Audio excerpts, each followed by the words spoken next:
Recebê-las aqui, recebê-los, enfim. Uma alegria muito grande de abrir mais um evento da Escola do Parlamento. Meu nome é Humberto Dantas, sou atualmente diretor-presidente da Escola do Parlamento e hoje tenho a honra de receber eu ia falar três grandes convidados, mas eu não posso falar isso de você, né, Daniel? Porque, afinal de contas, Daniel é vereador, foi eleito e está em exercício de cargo no Poder Executivo, mas é vereador desta casa, é um membro do Parlamento paulistano eleito, né, e que está servindo a cidade em outras atividades junto ao Poder Executivo. Então, é um prazer tê-lo de volta aqui à sua casa e receber aqui Francisco e o Eduardo. O Eduardo vai mediar esse debate. Eu tenho um evento da escola externo e, portanto, havia comunicado que não poderia estar aqui, mas eu fico extremamente feliz de poder dar, ao menos, uma boa noite, desejar as boas-vindas. Eduardo Green, que é doutor em Administração Pública e Governo pela Fundação Getúlio Vargas de São Paulo, mestre em Ciência Política pela USP, especialista em Sociologia pela Federal do Rio Grande do Sul e bacharel e licenciatura em Ciências Sociais pela Unicinos. Edu, que é professor da Escola de Administração de Empresas e da Escola de Economia da Fundação Getúlio Vargas de São Paulo e coordena o curso de pós-graduação Projetos Sociais e Políticas Públicas no campus universitário Senac Santo Amaro. Professor do curso de especialização Legislativa e Democracia do Brasil da Escola do Parlamento em 2014, que é o curso de pós-graduação que nós realizamos até hoje na Escola do Parlamento. Edu, essa mediação, a gente fica muito feliz de tê-lo aqui como mediador desse evento. A temática é uma temática extremamente desafiadora, das mais relevantes que a gente pode tocar aqui na escola. Tem sido um tema recorrente na agenda da escola e hoje acho que numa de suas mais brilhantes noites, num dos seus mais brilhantes eventos. Então, obrigado a todos e todas que estão aqui conosco.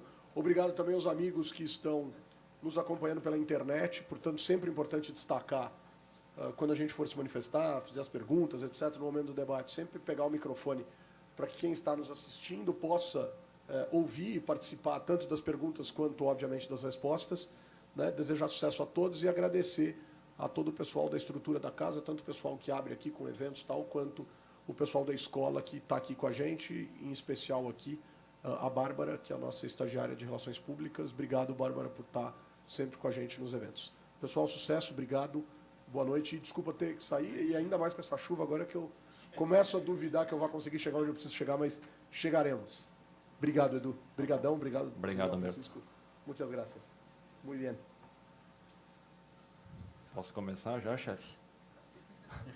Se você me chamar de chefe mais uma vez, eu vou te contar uma coisa. Bom, boa noite a todos, a todas e a todos. É um prazer, Humberto, estar aqui na Escola do Parlamento, podendo mediar este evento e, sobretudo, uma oportunidade muito feliz de contar hoje com a presença de dois convidados, ainda que o Humberto tinha feito essa ressalva quanto ao Daniel, que é vereador da casa, mas convidado do evento, pelo menos, né, Daniel? E, sobretudo, contar com a presença hoje do secretário-geral do CLAD. O CLAD, para quem não sabe, é uma organização ibero-americana que congrega, portanto, todos os países latino-americanos, mais a Espanha, Portugal e agora também alguns países africanos, como Angola. E é seguramente o principal fórum latino-americana que trata dos temas relativos à gestão pública, que não por acaso é o tema que nós vamos discutir hoje neste evento. Então, nós temos a honra de contar com a presença do secretário-geral do CLAD, que está aqui à minha direita, que eu já o apresento. O secretário-geral é a função mais relevante que o CLAD tem, porque ele responde por toda a gestão da entidade e pelos contatos diplomáticos, inclusive, que o CLAD tem em relação à cúpula de chefes de Estado da América Latina. Então, nos honra muito a presença do Francisco aqui hoje, nessa noite, conosco, e também o prazer de ter compartilhado com ele o dia inteiro hoje de várias atividades lá na FGV. Então, começo desde já fazendo aqui a apresentação do Francisco, em seguida do Daniel, e aí já passo a palavra para os nossos dois palestrantes. Francisco Javier Velasque Lopes, ele é licenciado em Ciências Políticas e Econômicas, na seção de Políticas, correto? Tiene tu curso de doutorado em Políticas, Francisco, correto? Bien. Pertence ao cargo superior de funcionários públicos do Estado espanhol e do Programa de Alta Direção do Instituto de Administração Pública da Espanha, o INAP. Vocal, assessor do Instituto Nacional de Administração Pública desde 2012 até o presente ano, quando assumiu então a Secretaria-Geral do CLAD. E desde então ocupa essa função do CLAD, cuja sede fica em Caracas, na Venezuela. E nesse sentido ele responde por todos os intercâmbios que essa entidade, o CLAD, tem com vários órgãos multilaterais de cooperação, como o Banco Interamericano, a Comissão Andina de Fomento e, sobretudo, a organização do Congresso Anual que o CLAD realiza em um país ibero-americano, sempre em novembro de cada ano. Esse ano será em Guadalajara, no México, ano que vem em Buenos Aires, na Argentina, e em 2020 em Lisboa, Portugal. Todos já estão convidados, né, Francisco, para estar presentes no Congresso. É um evento muito interessante. Falo pessoalmente por há muitos anos frequentar, então, para quem tem interesse no tema da gestão pública, fica aí o lembrete, o convite para estar neste evento. E o Francisco é autor de vários escritos e colabora em várias pesquisas e investigações em temas relacionados à gestão pública, liderança na administração pública, trabalhos em equipe na administração pública, proteção dos funcionários civis, gestão de crises, segurança e corpos de segurança pública. Foi presidente da Academia Espanhola de Administração Pública, é presidente da Academia Espanhola de Administração Pública e presidente do CLAD no período 2004 e 2006, como representante alterno ou representante substituto da Espanha. À minha esquerda, então, o vereador ou secretário Daniel Annemberg, que é vereador eleito pelo PSB e secretário de Inovação e Tecnologia na Prefeitura Municipal de São Paulo. Formado em eleito pelo PSDB. Eleito pelo PSDB. Muito bem, obrigado pela ressalva ou pela observação. Formado em Administração Pública pela FGV e em Ciências Sociais pela Universidade de São Paulo, ex-diretor, presidente do DETRAN de São Paulo. Foi também superintendente do Poupa Tempo, projeto do qual participou desde a sua elaboração. Fundou a Respública, consultoria em qualidade e serviços públicos, da qual atuou por 5 anos. Trabalhou ainda na Escola Nacional de Administração, ENAP, como assessor da Secretaria de Administração Federal. No início da carreira, foi assessor da Secretaria de Administração e da Secretaria Especial de Reforma Administrativa da Prefeitura Municipal de São Paulo, onde ajudou a criar o Guia de Serviços Públicos e do planejamento dos projetos referentes à reforma administrativa, desburocratização e a criação das subprefeituras, hoje chamadas prefeituras regionais. Bom, feita essa apresentação, um pouco da dinâmica hoje do evento, ela se divide essencialmente em 3 momentos. Ela começará com a palestra do secretário do CLAD, Francisco Javier. Em seguida, o Daniel Annemberg vai debater sobre o tema a partir das observações, ponderações e comentários e temas apresentados pelo Javier. Eu busco fazer uma rápida síntese de algumas questões e, em seguida, a gente abre para todas e todos vocês participarem com as suas perguntas, comentários, de tal modo que, com isso, a gente consiga conduzir o evento considerando o tempo previsto para a sua realização. Bem? Francisco, então, te passo a palavra e vamos adiante. Muito obrigado, Eduardo. Eu vou ensaiar de falar português de Lisboa. Eu aprendi a falar português há muitos anos em Lisboa e tenho esquecido quase todo, mas eu suponho que entre as palavras que eu pronuncio em espanhol e a ciência que vocês têm em espanhol e alguma palavra que me lembro em português, vocês percebam qual é o sentido da minha palestra. Em primeiro lugar, muito obrigado por ter me convidado a esta palestra. Eu vou falar mais ou menos 30 minutos e vou ajudar-me com PowerPoint. Vocês conhecem aquela anedota que diz: bom, você sabe de que vai falar ou traz um PowerPoint? Então eu trago um PowerPoint. Vou falar da inovação. A inovação para as pessoas que não conhecem a administração pública, que não é o seu caso, pues pensan que na administración pública non se innova. E as administrações públicas agora temos esse problema, como tem todas as organizações, e é possível que perante este período, sejam as empresas privadas as que têm, ou seja, a sociedade em geral, a que tem mais factores de inovação. Mas durante toda a história, a administração pública tem incorporado todo tipo de inovações e, mesmo com muita frequência, tem tido todas as grandes bases de dados que são fundamentais para o decorrer da vida, não? Dos municípios, dos estados e da sociedade em geral. De maneira que eu vou falar indo a uma maior inovação na administração pública ibero-americana, como tem dito Eduardo Green.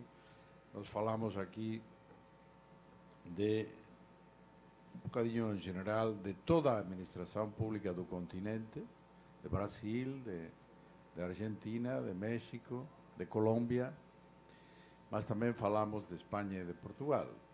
E então, a primeira ideia que eu quero que vocês reflexionem um bocadinho é que a confiança nas instituições públicas tem diminuído.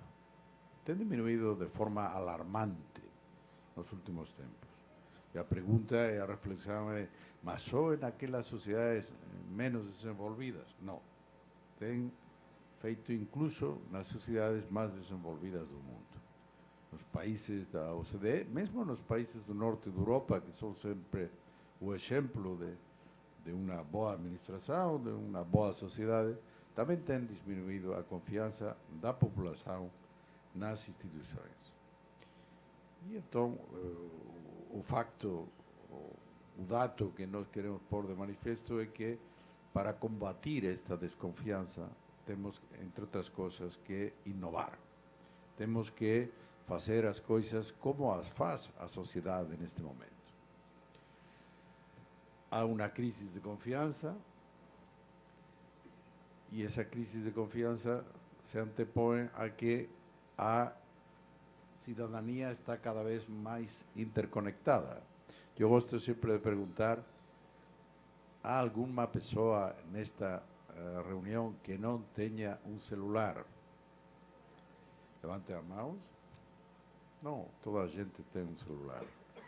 E toda a gente se conecta continuamente. Mira os jornais, mira as notícias, as redes sociais, fala com a sua família, mas está interconectada continuamente. E pode fazer milhões de coisas com o celular. Por supuesto com o laptop, mas o futuro vai mais por o celular, não é o que está a ocorrer. Então, esta interconexão dos cidadãos exige que a administração dê possibilidades de participação, porque é muito mais fácil. Porque antes tínhamos que fazer um grande referendo para que as pessoas dissessem que é o mais importante. Agora, a municipalidade de São Paulo, ou qualquer municipalidade, ou qualquer estado, pode saber, casi com absoluta certeza, que é o que pensam boa parte dos cidadãos sobre uma política determinada ou sobre uma questão determinada. No país que é membro do CLAP, que é Espanha, onde eu tenho estado até há 6 meses, sucediu uma anedota, uma situação muito conhecida, que é que na cidade de Burgos é uma das cidades mais conservadoras de Espanha, e nunca passa nada. Não passa nada, não há concentrações, não há manifestações, não há problemas, não há conflitos. Mas, de pronto, toda a gente saiu à rua a protestar contra o alcalde. Qual era a razão? O alcalde, não sei se a palavra é a mesma, tinha decidido em uma carretera, uma rua muito grande, construir um boulevard. Como consequência da construção do boulevard, os lugares de estacionamento diminuíram drasticamente. As pessoas, na segunda-feira, podiam estacionar o carro diante de su casa. Cuando terminou o bulevar, tiñan que ir quase 1 quilómetro a deixar o carro. Bom, o alcalde dice, é mellor ter un bulevar que non só ten o asfalto. Mas as persoas disseron que non, e finalmente o alcalde tive que facer o contrario. Que quer decir isto? Quer decir que neste momento há posibilidades técnicas, mas tamén há necesidade ideológica. Quer dizer, nós temos que consultar aos cidadãos, e os cidadãos têm direito a dizer qual é a mellor opción. Por que é mellor un bulevar que unha estrada? Por que é mellor un polideportivo que un parque? Etcétera. Son os cidadãos que están lá os que ten que dizernos, máis allá de que os técnicos, mesmo os políticos, podan pensar outra questão distinta.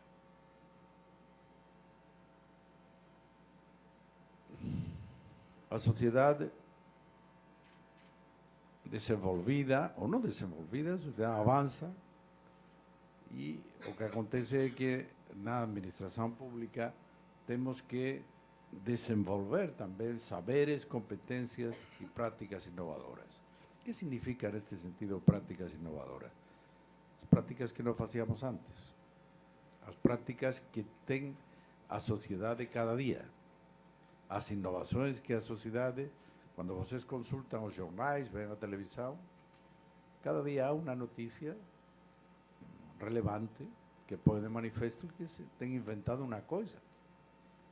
Bom, a sociedade, a administración pública ten que estar preparada para iso, porque senón o resultado será aínda máis ausencia de confianza dos cidadãos nas administraciones públicas, e non se pode esquecer que as administraciones públicas existen para servir aos cidadãos, non para servir aos responsáveis ou aos servidores públicos.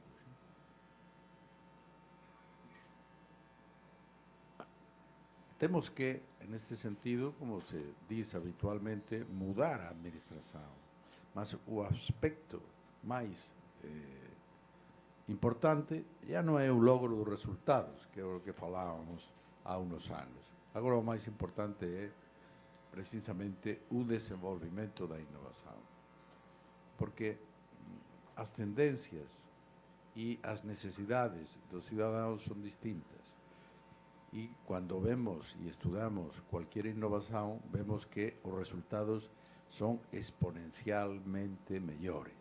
En consecuencia, podemos pensar incluso en unha administración pública que non tivese bases de datos. Podemos pensar en unha administración pública que non tivese as posibilidades de que nos pudéramos traballar con o laptop. Non. Pois estas innovações non son só as innovações que conhecemos hoje, sino as innovações que van vir. E a administración pública ten que estar preparada. E, con frecuencia, muitos dos países do CLAD, por exemplo, están en proceso de innovar, criando incluso laboratorios de innovación. Laboratorios de innovación de persoas que pensan, reflexionan, estudan outros países, estudan outras empresas, organizações e fomentan a posibilidade de que nas administrações públicas se façam também inovações que faciliten a vida do cidadão. Portanto, falamos habitualmente do logro dos resultados, das responsabilidades, de tomar consciência dos recursos utilizados. O que tem máis importancia hoxe é a inovação, porque con a inovación conseguimos muito probablemente facilitar os outros saberes, os outros resultados, as outras questões. Que é a inovação? A inovação é o resultado do equilíbrio entre manter as regulações tradicionais, que temos que manterlas. Non olvidemos que isto non é un restaurante que neste momento ten que ou pode inventar un prato novo e eliminar todos os pratos anteriores. Nós temos que manter as regulações. Os señores que van a abrir precisamente un restaurante ou cualquier negocio ten que saber que a regulação é determinada e que tem uns prazos e que tem umas condições. Mas isto tem que combinar-se com quê? Com a inovação, com a possibilidade de não pedir tantos papéis às pessoas. Nem papéis, nem sequer possibilidade de fazer com isto. Eu digo sempre que um dos elementos essenciais da nova administração é a administração que já não simplifica os trâmites, sino que elimina os trâmites. Não se podem eliminar todos, mas pense-se por um momento como nas administrações públicas a imensa maioria dos dados que pedimos às pessoas estão em poder da administração pública. Às vezes, alguns países mesmo têm feito leis onde diz que não se pode pedir aos cidadãos de novo o que já têm, mas não cumpre.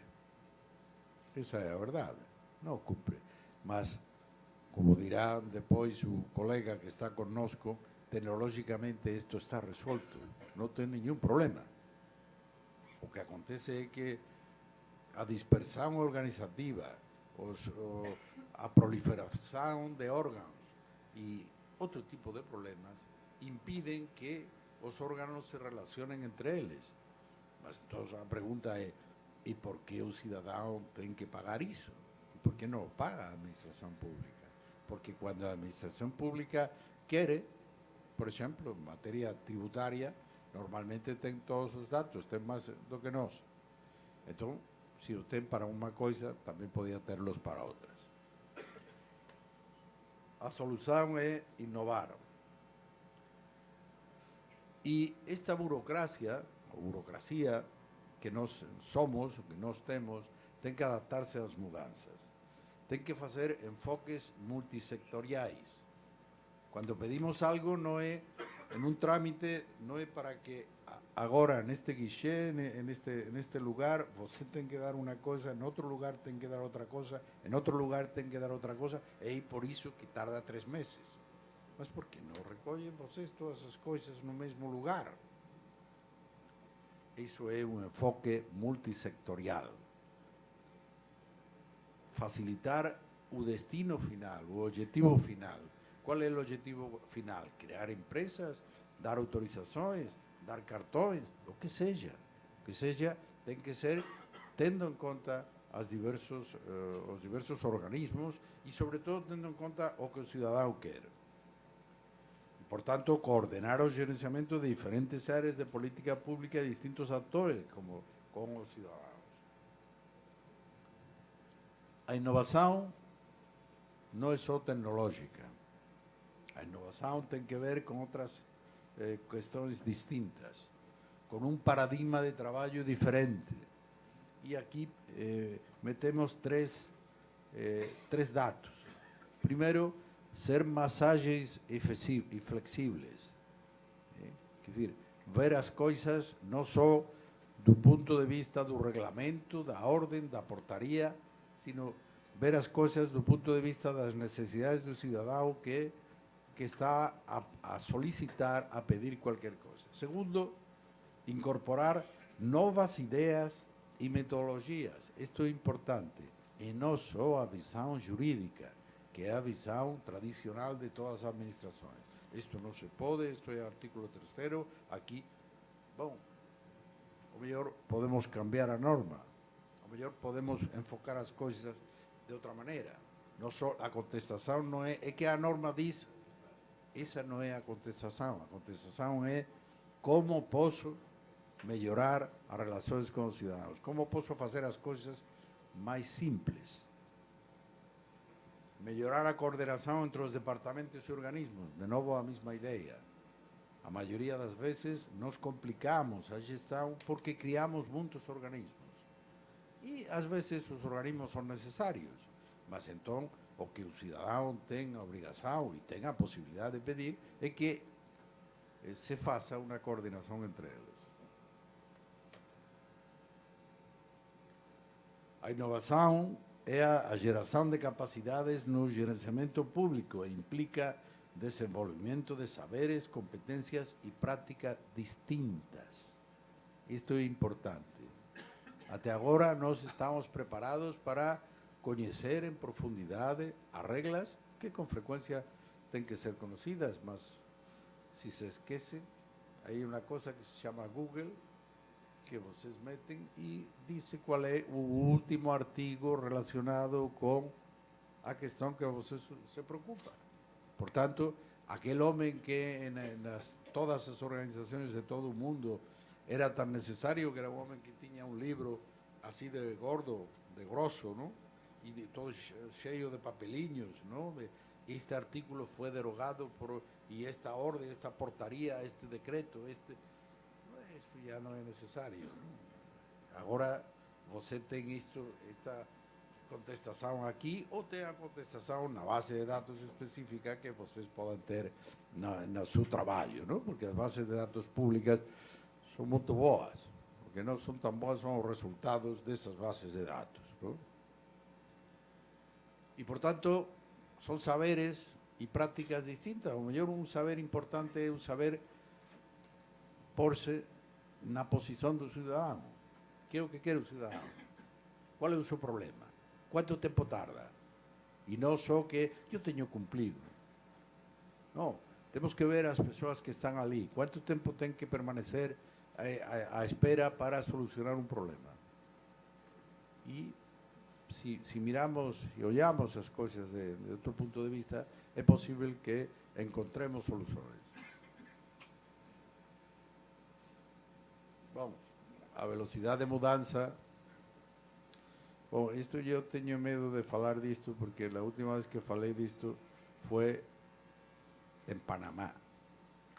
E toda a gente ria muito quando eu pus. Também não é tão engraçado, não? Na Tortuga. Mas acontece que ao presidente de Panamá o chamam o Tortuga.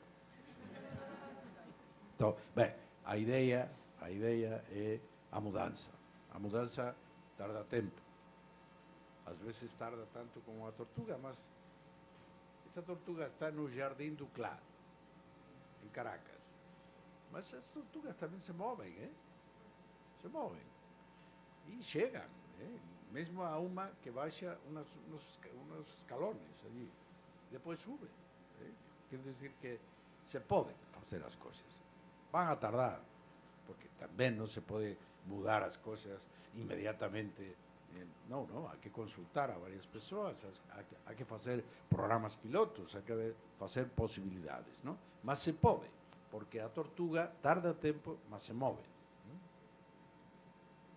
Temos problemas nas administrações públicas. É a mesma coisa que seja uma administração pública grande, pequena, uma municipalidade grande como esta, uma municipalidade pequena, um governo, uma confederação de estados, dá igual. Temos problemas de todo tipo, do meio ambiente. Isto é habitual. Mas desigualdade de gênero, isto é uma realidade. É claro que até agora não tinha feito grandes coisas na questão da desigualdade de gênero, vai começar a fazer já cursos e vai fazer também eventos desta questão, porque é muito importante. Mas em todas as demais, por exemplo, temos olvidado também nos últimos tempos a desigualdade econômica. E a desigualdade econômica, lamentavelmente, é agora pior que há uns anos. Somos mais ricos como países, em geral. Mas resulta que os mais ricos têm mais e os mais pobres têm menos. E isto, lamentavelmente, está a ocorrer na imensa maioria dos países do mundo. Então, as organizações, todos nós, temos que trabalhar em contra disso. Há que estender a igualdade de gênero por uma parte e econômica por outra. A diversidade étnica, o envelhecimento da população, a pobreza, etc. Não? São todos estes problemas novos, as catástrofes, as grandes metrópoles como esta. Não é o mesmo uma cidade de 500.000 habitantes, ou não é o mesmo Brasília, onde eu tenho estado os últimos 2 dias, onde iba a qualquer lugar em 10 minutos, que aqui. Mais complicado. Mas, afortunadamente, quase todo o tempo tenho feito andando.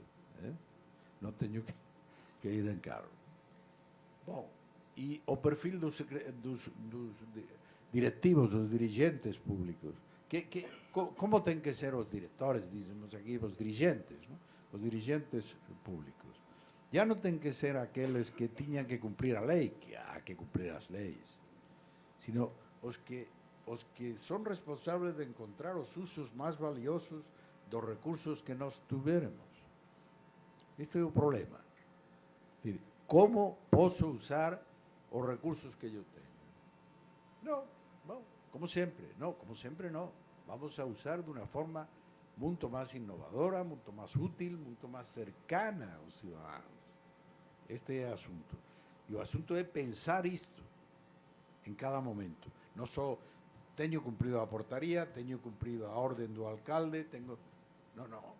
O elemento essencial é como posso pensar em que, com estes recursos que eu tenho, como posso obter melhores resultados, os usos mais valiosos. O Estado tem que desempenhar um papel animador dos fenómenos, aqui dizemos, dos fenómenos novos, se ponemos aí o Internet já não é novo, não? Em alguns casos era até antes de que nasceram algumas das pessoas aqui presentes, não?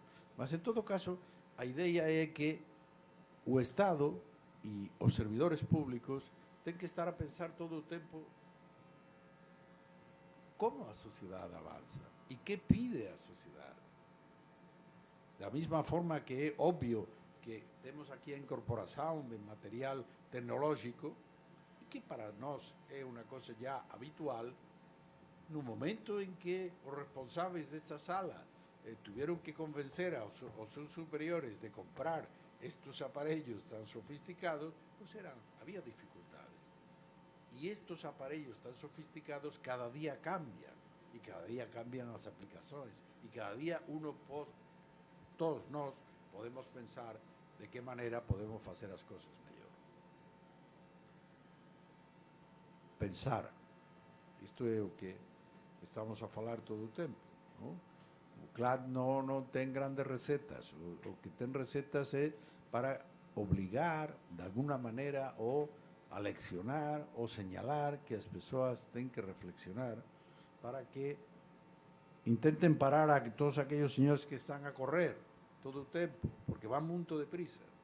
A tecnología va deprisa, a innovación va muito deprisa, e as administrações públicas non poden ficar atrás, porque entón os cidadãos tendrán ainda menos confianza. Como lograr avanzar? Eu costumo ser muito concreto, ¿no? Con la eficacia dos servidores públicos, por una parte, pero tamén facer ben as cosas a tempo. Isto é importante. Non é só cuestión de que cando teño persoas que están a solicitar cualquier coisa, ya resolví 7. O mellor posso resolver 70. Non quere decir que yo traballe 70 horas, mas quere decir que posso pensar en algún sistema en el que todas estas persoas van a solucionar os seus problemas máis rapidamente, con ayuda ou non da tecnología, pero yo comienzo a pensar sobre cuáles son las necesidades dos ciudadanos, ¿no?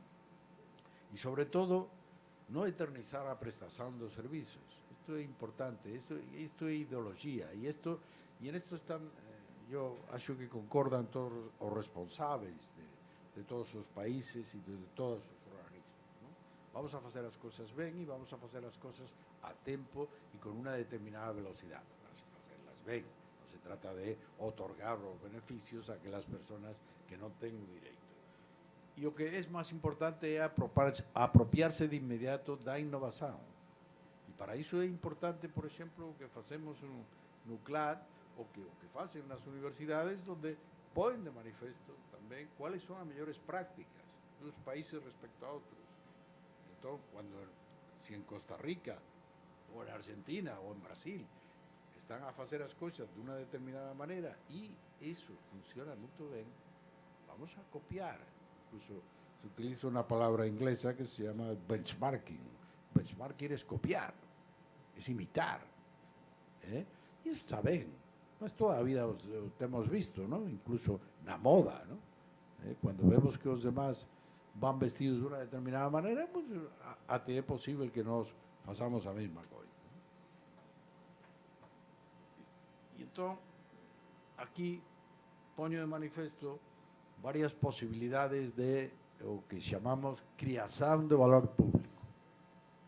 Podemos crear valor público de muitas maneiras, mas esencialmente me conformaría con que vocês ficaran con esta idea. Primera, aumentar la cantidad o la calidad o la cualidad de las actividades públicas por cada recurso empleado. La primera, reducir los costos, identificar as aspirações dos cidadãos. He falado todo o tempo disto. Que é o que quer o cidadão? Isto é uma boa pergunta que nós deveríamos fazer cada dia. A gente que vem ao meu escritório, que é o que quer? E o melhor, posso fazer as coisas tão bem que não tenha que vir a meu escritório. Potenciar a imparcialidade, não é só para os amigos, familiares, a minha população, é para todos. E, finalmente, aumentar a possibilidade de resposta e inovação, que é do que estamos a falar durante todo este rato. Transparência e digitalização. Não vou falar disso, mas vou simplesmente a perguntar essas perguntas que vêm de baixo. Este trâmite é necessário? Preguntemos nós como servidores públicos, porque às vezes não são necessários, e não, é que está assim estabelecido. Bom, se está assim estabelecido, até podemos falar com o responsável e dizer, bom, isto não serve para gran coisa. Se as pessoas têm que preencher vários formulários, ou melhor, com um só formulário é suficiente, ou nenhum, porque estes dados, o Estado, a municipalidade, já os tem ou não os tem? Pergunta importante, porque com frequência os tem. É mais, em termos absolutos, o Estado tem todos os dados. Absolutamente. Você não tem conexionado os dados, não? Mas é um problema do Estado, não é um problema do cidadão. A inovação. Aquí dizemos en esta anécdota, este chiste, dice, qué maravilla, cuánta variedad de lo mismo.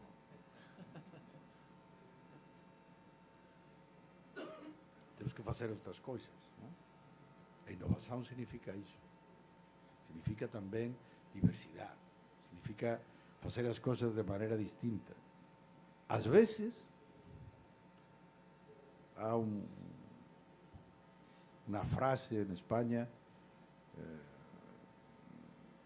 que pone de manifiesto también una filosofía antigua, ¿no? Dice, nunca pasa nada por no hacer nada, ¿no? Nunca pasa nada por no hacer nada, no, hay que hacer cosas. Si queremos avanzar, hay que hacer cosas. Y mesmo equivocarse. No pasa nada. Las administraciones son tan sabias en este sentido que es muy difícil hacer una cosa muito complicada, ¿no? Que não seja parada a um outro nível, ¿no? Se a coisa está mal feita.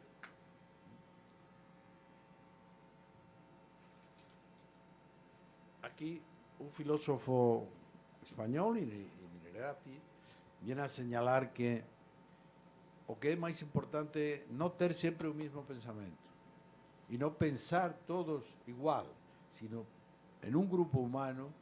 É bom, pessoas que pensam de forma distinta. Isso é o que faz avançar os grupos de trabalho, não? E isto é uma recomendação para os responsáveis. Não se deve fazer grupos de trabalho de pessoas com perfis iguais, porque com perfis iguais termina, e isso revelam as investigações, termina discutindo entre eles sobre um pequeno matiz jurídico, econômico, sociológico, do tipo que fosse. No, hay que meter pessoas distintas, que é como se pode atingir um resultado razoável de um problema.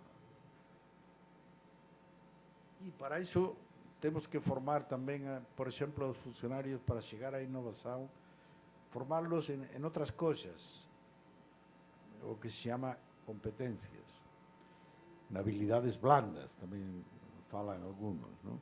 Então, em liderança, em gerenciamento de equipos, na orientação a resultados, na resiliência e em todo este tipo de questões. E por isso eu animo também ao responsável deste foro de que com os funcionários municipais trabalhem este tipo de temas, porque se trabalham este tipo de temas, provavelmente estão muito mais abertos à inovação, que, insisto, é um dos elementos essenciais do nosso trabalho e do trabalho de todas as empresas. As empresas que não inovam, morrem. A administração pública, de momento, não morre.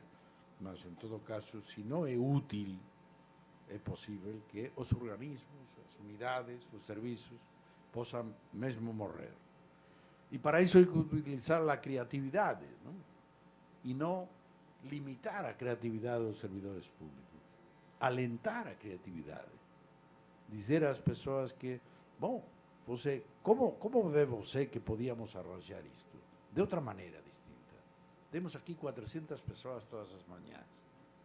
Como podíamos fazer? E às vezes, os funcionários públicos também têm ideias, não? Eu sou funcionário público e podem encontrar a solução. E por isso, alguns países, muitos países já, e muitas organizações têm laboratórios de inovação, que não é só, que agora vai falar o nosso especialista, não é só a questão tecnológica, é importante, mas não é só a questão tecnológica, é também ver as coisas, como eu dizia, de outra forma.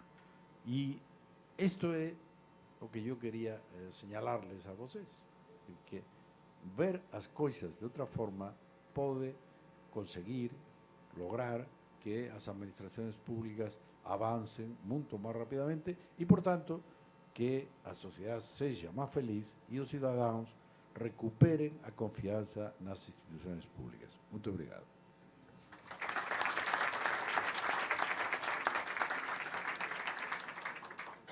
Muito obrigado, Francisco. Seguramente uma fala muito instigante para o debate que logo a seguir nós vamos fazer e certamente uma fala também que oportuniza para o Daniel agora, que é o nosso debatedor, uma série de possibilidades para levantar outras questões antes da gente abrir o debate com a participação de todas e todos vocês. Então, Daniel, por favor.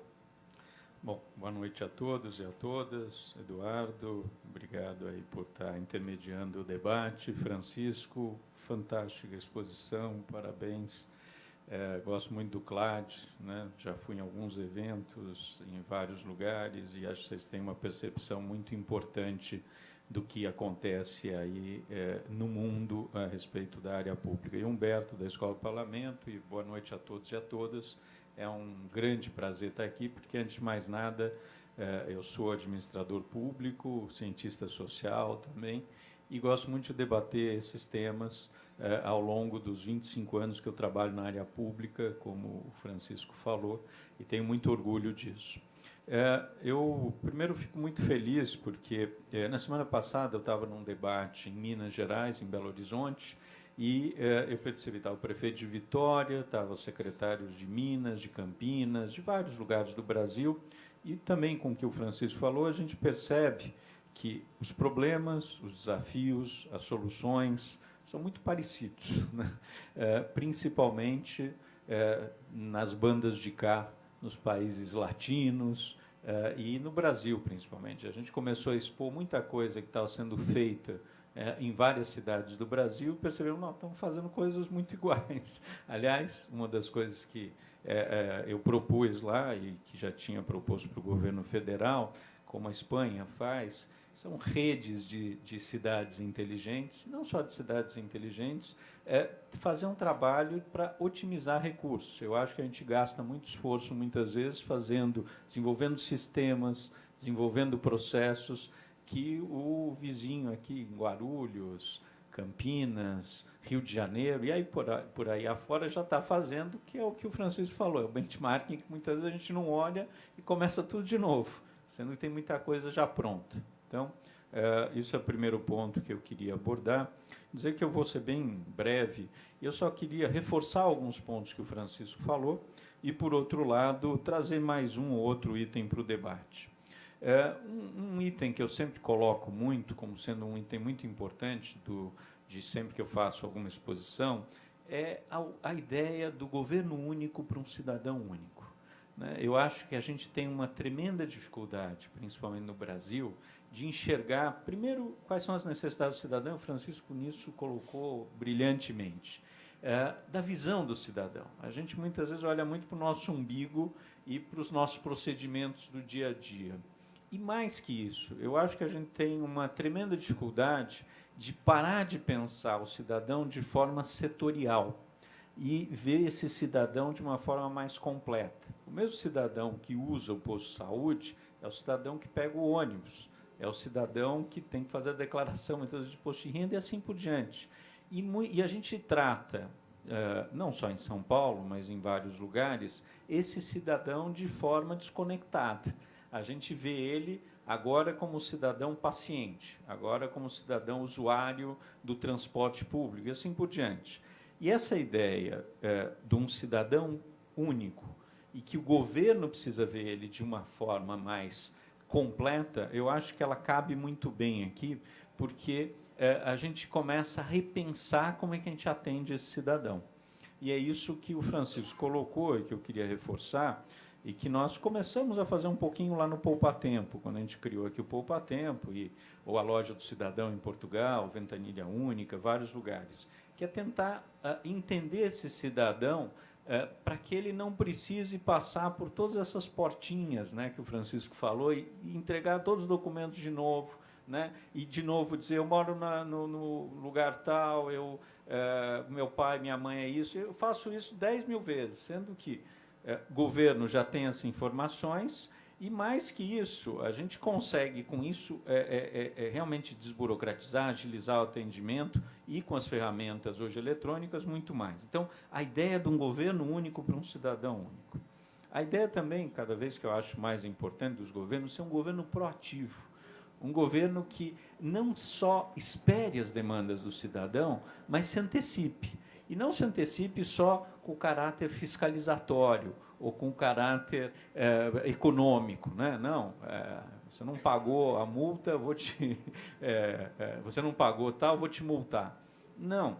Uma das coisas que eu, como ex-presidente do DETRAN, fiz, e não foi multar todos vocês, porque não era esse o grande objetivo, é a ideia de enviar uma carta para o cidadão 30 dias antes de vencer a carteira de motorista, ou mandar um SMS, lembrando que ele tem que renovar a carteira de motorista. Por que eu gosto disso? Porque é se antecipar ao cidadão ao que ele vai precisar fazer e lembrar ele que ele tem algumas obrigações com o Estado antes de multá-lo. Eu acho que dá para fazer isso em várias esferas do poder público, né? E o cidadão começar a dizer, opa, o Estado está preocupado comigo, e não é só para cobrar imposto.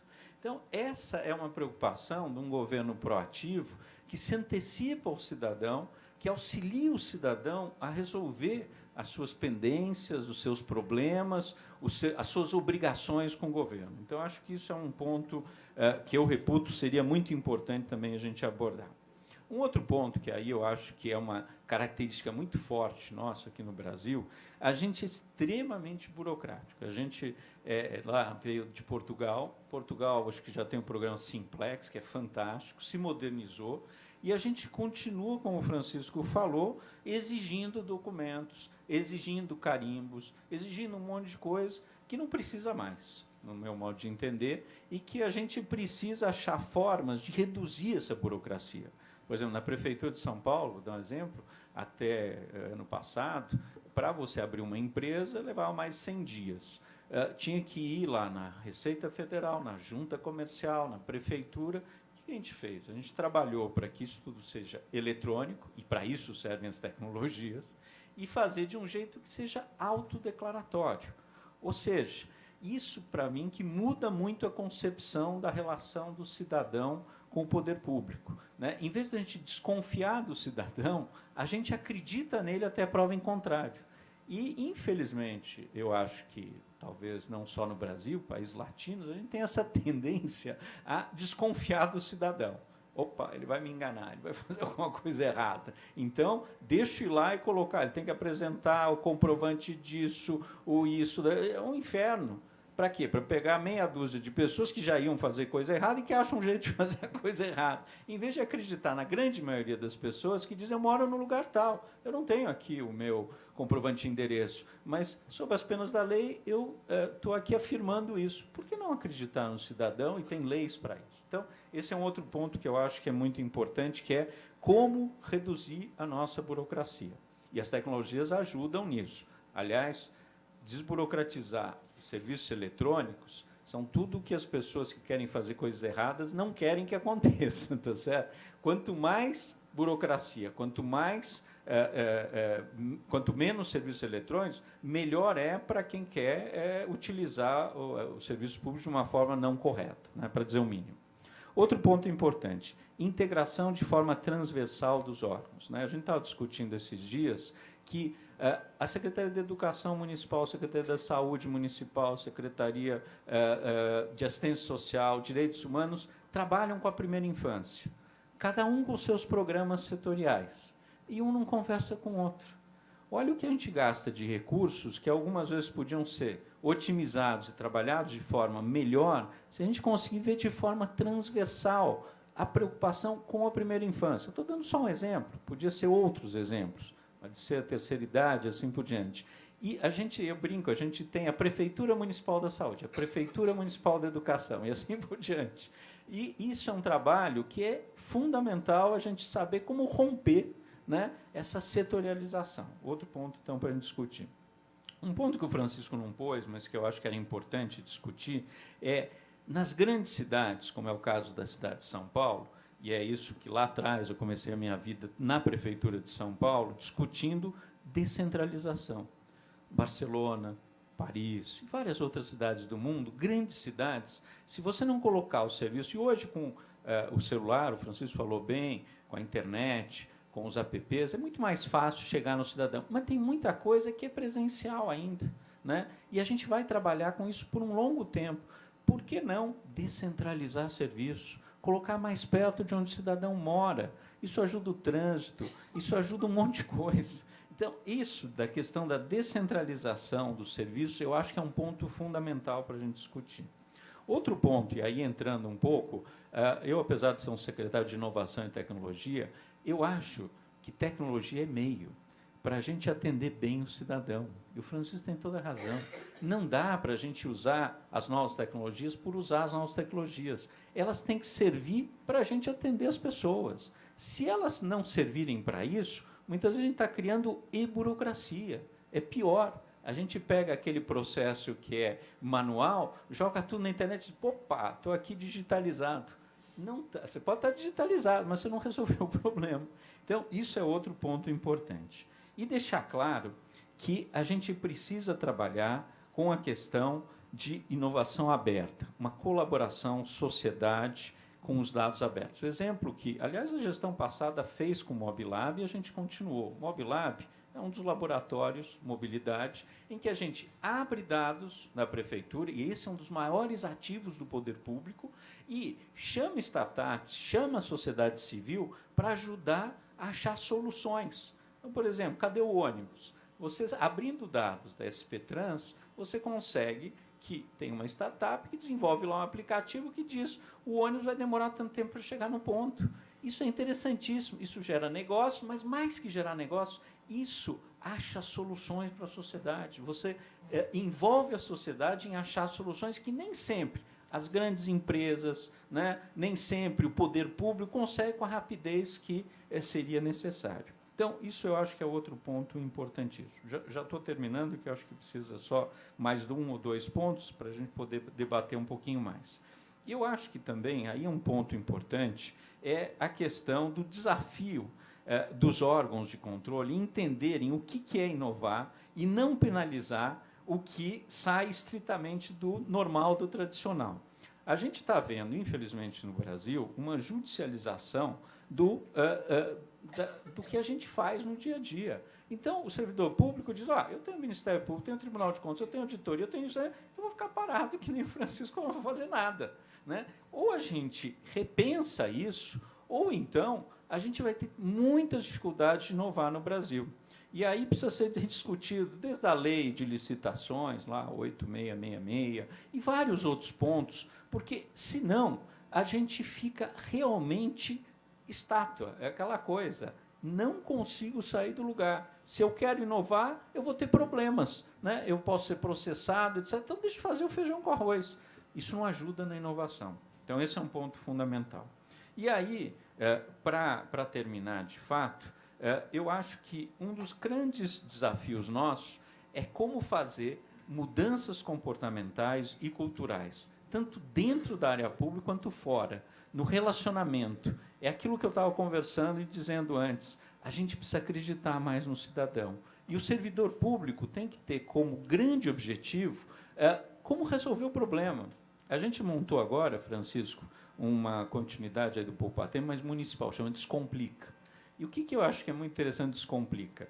O Descomplica são os serviços municipais reunidos no mesmo espaço, mas mais do que isso, a gente fez toda uma capacitação para que o funcionário que atende o Descomplica, e a gente tem lá o Descomplica Digital, que é logo na entrada, é o seguinte, senta aqui do nosso lado. Aliás, do nosso lado, não é de frente, não tem barreira, é do lado.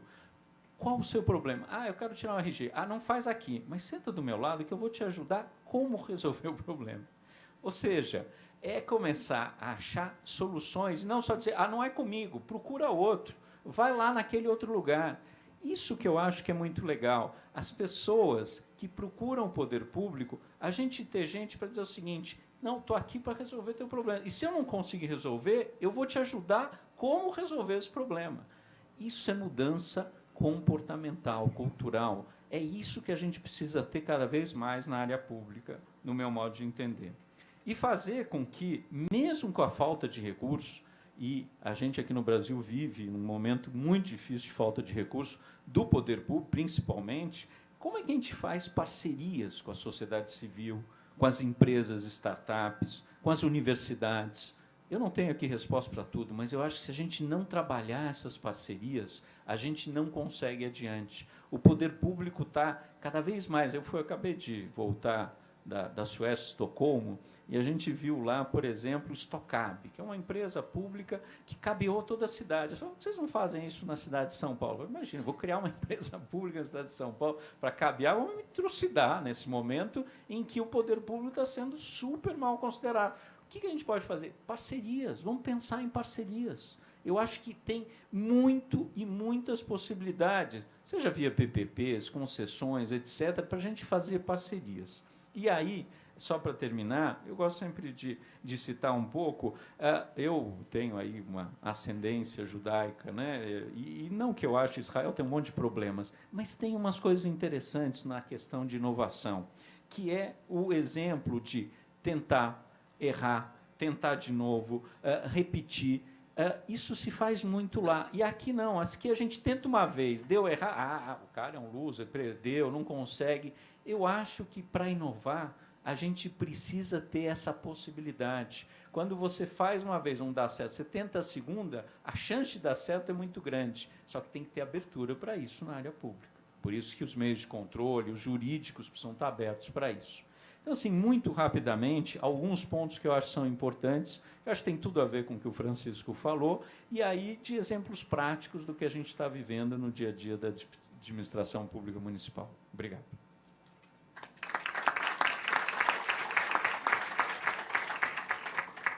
Obrigado, Daniel. Com certeza, os temas são absolutamente correlatos e vão permitir um debate muito interessante, na medida em que temos aí não só a experiência de caso brasileiro, mas também a experiência que o Francisco traz, internacional, e dos seus trabalhos desenvolvidos na Espanha, e também a amplitude de casos e experiências que o próprio CLAD tem ou patrocinado ou conhecido na América Latina como um todo.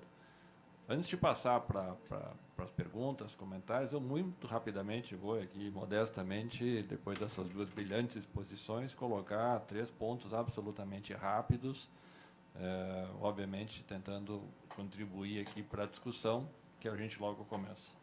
Acho que primeiro comentário mais geral, depois do que o Francisco e o Daniel falaram, enquanto a sociedade anda rapidamente na era digital, a administração pública ainda patina a passos lentos na era analógica, né?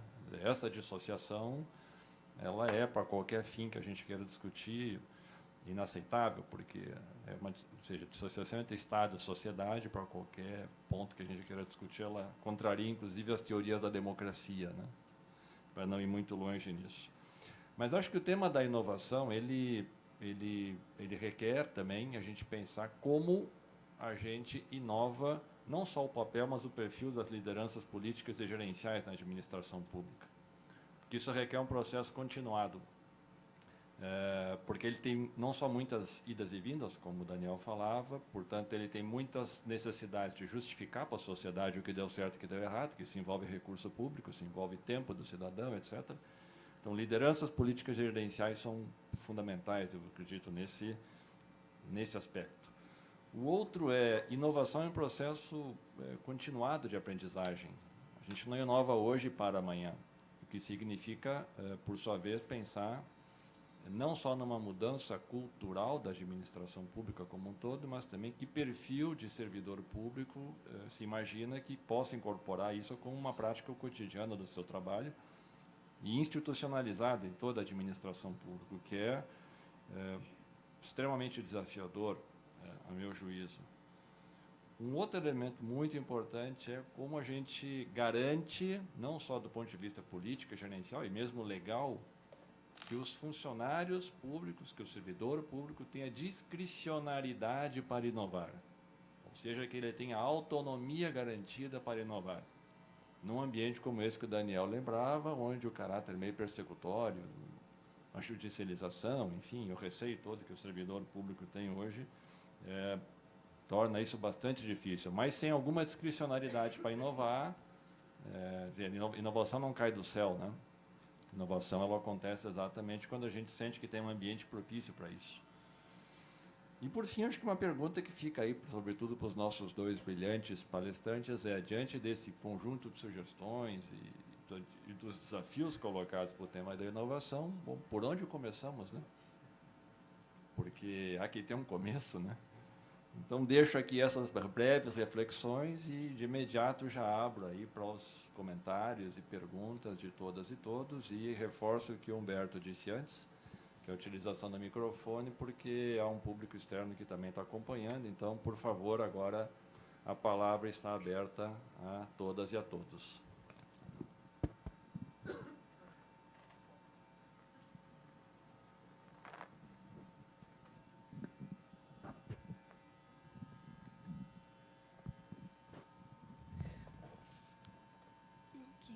Boa noite, sou Alessandra, da Prefeitura. Pergunta para o senhor, professor. Nós temos observado que as reformas gerenciais, né, no século XX, elas foram feitas de maneira em larga escala, de maneira muito ampla, né?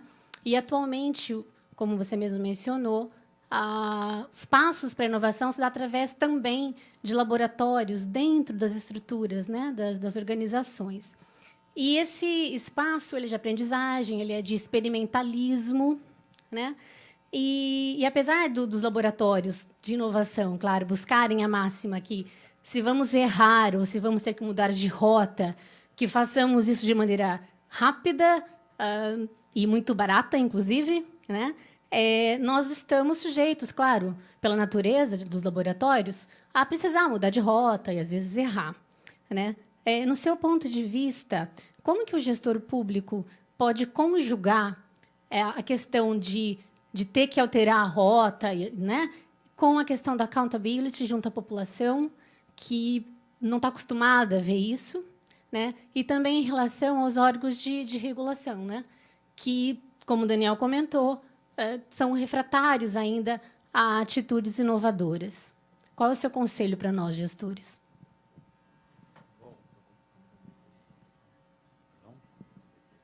Sí. Me preguntó Eduardo si se eu compreendi bem a questão. Eu acho que sim, mas não sei se vocês compreenderam bem toda a minha conferência. Se conseguiram compreendê-la, são vocês uns grandes homens, não? Porque isso de mesclar a misturança do espanhol, português, lisboeta, não sei muito bem como falei. Mas em relação à pergunta, é muito relacionada com todas as questões que nós estamos a falar. Eu lembro-me, o homem que se considera a pessoa mais relevante do conservadorismo é um lord inglês que se chamava Lord Acton. Lord Acton decía sempre, dice, a ver se eu me lembro bem, mais vale fazer as coisas absurdas que se tem feito sempre que não as coisas inteligentes que não se tem feito nunca. Quer dizer, nós temos que fazer o contrário. Como? Eu estou de acordo com você. Às vezes temos problemas, às vezes os órgãos reguladores controlam, às vezes os nossos responsáveis não são muito partidários, porque às vezes o risco é o risco, e então as organizações não gostam muito do risco. Mas há que empurrar. E o primeiro que temos que lograr é que o nosso chefe ou nossa chefe seja pessoas que permitam a inovação. Como logro saber, a vossa pergunta, de que maneira posso inovar, de que maneira posso melhorar, de que maneira posso arranjar estas coisas para que se façam melhor? Há uma maneira muito simples, que é perguntando às pessoas. As pessoas que vão a fazer o trâmite, as pessoas que estudando também que é o que fazem outros países, ou estudando também que é o que fazem no município, no outro município, ou reflexionando sobre a questão. Quanto estou a tardar? 15 minutos. É provável que podamos tardar menos tempo. Ou é provável que, se estou a pedir este dado que já tinha, então eu posso fazer as coisas de maneira que as pessoas simplesmente assinem, se que tem que assinar. Ou tem que assinar, ou não tem que assinar. Simplesmente você envia-me um correio eletrônico e diz, é que então não está garantizado. Bom, isso fazemos ao final da tramitação, não? É como o que disse Daniel, não? Se podem inovar, mesmo essa questão é importante. Uma pessoa que vai à administração pública e chega um bocadinho assustada, não? E agora tenho que dizer isto e não sei se todos os papéis estão cá, não? E então chega e consegue falar com um servidor público ou servidora pública que é bom, que é amável, que diz, bom, qual é o problema? Vamos lá ver se daqui a meia hora temos resolto todos os problemas que você tem. Então, a primeira impressão é já boa. Eu desempenhei em Espanha certos cargos de relevância e, numa ocasião, discuti com o meu ministro. Depois disso, bom, o resultado não foi bom para mim, mas 3 anos mais tarde. Não? Mas o ministro dizia que temos que capacitar aos dirigentes, mas o resto não interessa nada. Só os dirigentes. E eu disse, perdona, ministro, mas eu não concordo. Mas por quê? Eu não concordo porque, te vou pôr um exemplo. Se tu chegas a um hospital angustiado, porque te han dito que um familiar está enfermo, está na cama, tem problemas, não sabes muito bem se é grave, se não é grave, e tu chegas ali e o primeiro que chegas ao hospital e para-te uma pessoa e diz, bom, somente o horário das visitas é amanhã de manhã, e de uma forma não cortês fala com vocês, você já tem a radiografia do que é o hospital. Mas imagine-se por um momento que esta pessoa aqui é de um nível muito subordinado chega e diz, boa noite, boa tarde, que é o que acontece? Está à procura de algum familiar, tem algum problema? Vamos lá ver, aqui vamos a procurar, eu vou com você no quarto andar. É outra coisa. É tão importante os pequenos funcionários, pequenos servidores públicos, como os grandes responsáveis das diversas unidades. Y yo no quería terminar dizer que estou completamente de acordo com o que tem dito o nosso companheiro de palestra, Daniel, em relação com todas as questões. Não? E também direi outra coisa que não tenho dito. Os municípios têm inovado muito mais do que os estados.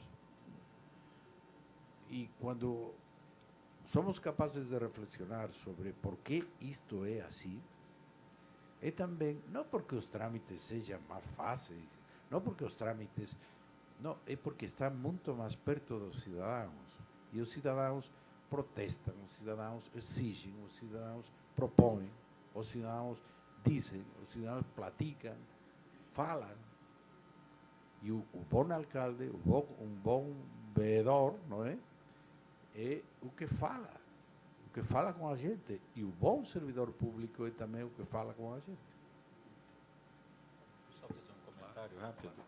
Acho que o Francisco tem toda a razão. Eu só queria comentar uma coisa sobre inovar.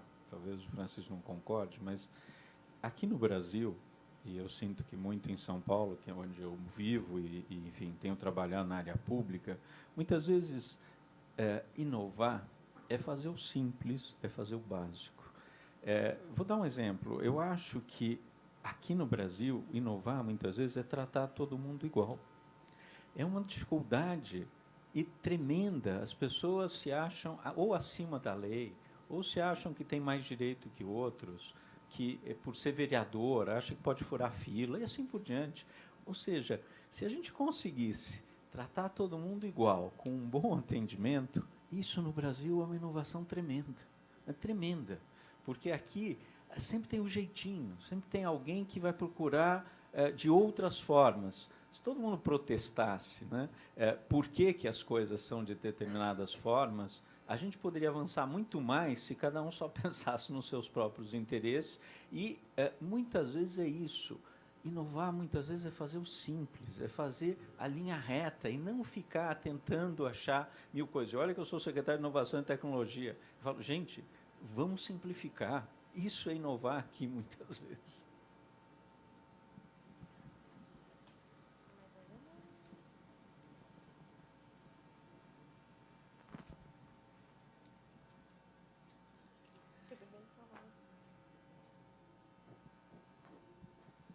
Boa noite, eu chamo Márcia, sou administradora de carreira da Prefeitura há 32 anos.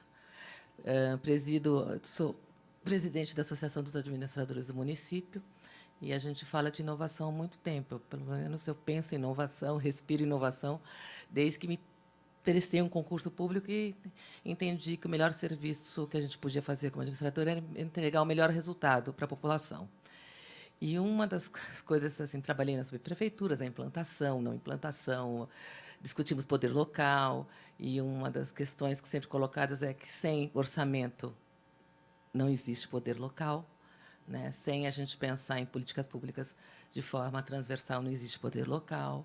Empoderamento, a gente tem que discutir com quem faz, então, está lá na ponta. E uma das minhas preocupações básicas lá no começo da minha carreira, e continuo até hoje discutindo, é quem é o cidadão de São Paulo que usa nossos serviços. Eu não tenho exatamente o que você está falando, Daniel. Eu não sei quanto esse cidadão usa de escola, de esporte. Cada secretaria tem uma divisão geográfica, administrativa.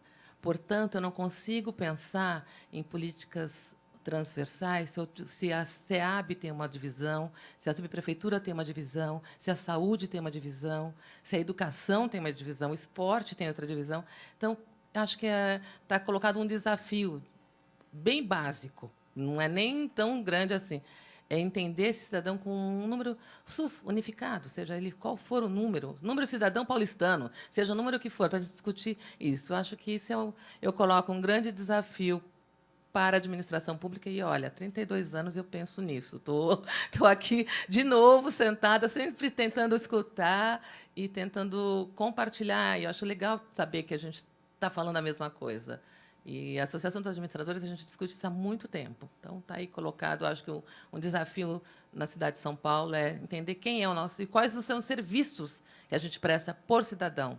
Aí a gente vai começar a entender quanto a gente investe em cada cidadão, qual é o retorno desse cidadão, se ele está usando a saúde e se ele consegue usar o esporte, a gente consegue saber se ele diminuiu o uso na saúde, porque a gente está fazendo uma ação preventiva, e assim vai, a gente está discutindo. Acho que vale a pena aprofundar.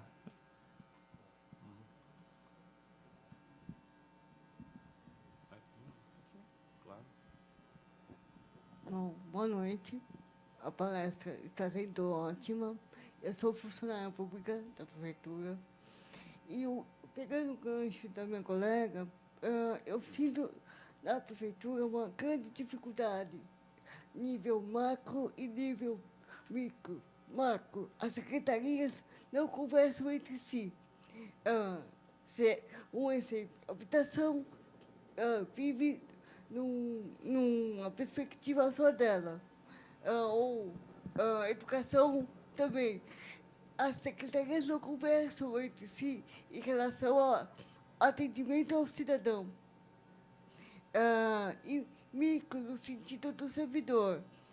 A coisa que eu mais ouço em vários lugares que eu vou na prefeitura sempre foi feito assim.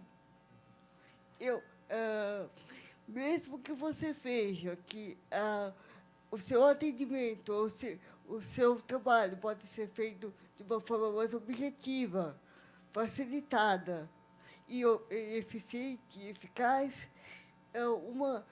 existe uma grande barreira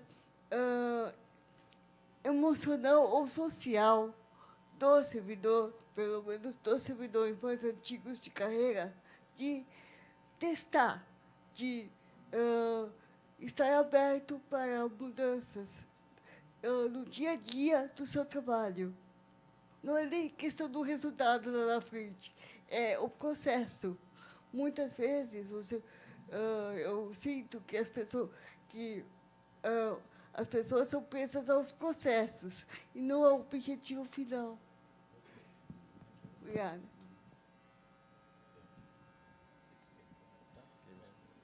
Bom, acho que é, sobre todo, preguntas que têm que ver com o município, não com a municipalidade, mas em todo caso, eu diria, só uma reflexão de caráter geral, não? Às vezes o trabalho se complica porque as estruturas organizativas são absurdas. E às vezes os poderes públicos têm a posição de extender as estruturas organizativas, pensando os responsáveis que, se a minha estrutura organizativa é mais grande, eu tenho mais poder. E isso vai contra os interesses do cidadão, obviamente. A duplicidade dos órgãos, sobretudo quando as unidades administrativas são muito grandes, é quase inevitável. Mas é por isso que não está mal que cada certo tempo se reagam as estruturas administrativas, porque pode ser um momento que se pode aproveitar para eliminar não só estruturas que podem sobrar, sino também eliminar trâmites que estamos a pedir aos cidadãos 2 ou 3 vezes a mesma coisa. Eu queria comentar, eu concordo inteiramente com vocês duas. O seu nome qual que é? A Márcia e Paula. Eu acho que vocês têm toda a razão. Eu acho que e é aquilo, a prefeitura é muito, independente das gestões, eu já trabalhei em diferentes gestões, eu acho que é muito reativa, é muito setorial, é muito pouco preocupada, por um lado, com a possibilidade dos funcionários públicos terem uma vivência grande. Aliás, estava discutindo isso hoje de manhã, assim como o Simplex, que foi feito em Portugal, tem um programa municipal de desburocratização que permita mais a participação do funcionário. Porque o funcionário, muitas vezes, sabe muito melhor do que qualquer outro, e aí acho que o Francisco tem razão, acho que a gente tem que investir no funcionário de carreira, porque é ele que fica, é ele que faz as coisas acontecerem, é ele que está ali na ponta do processo. E esse funcionário, muitas vezes, ele diz, eu tenho solução, ninguém me ouve, ninguém me ouve.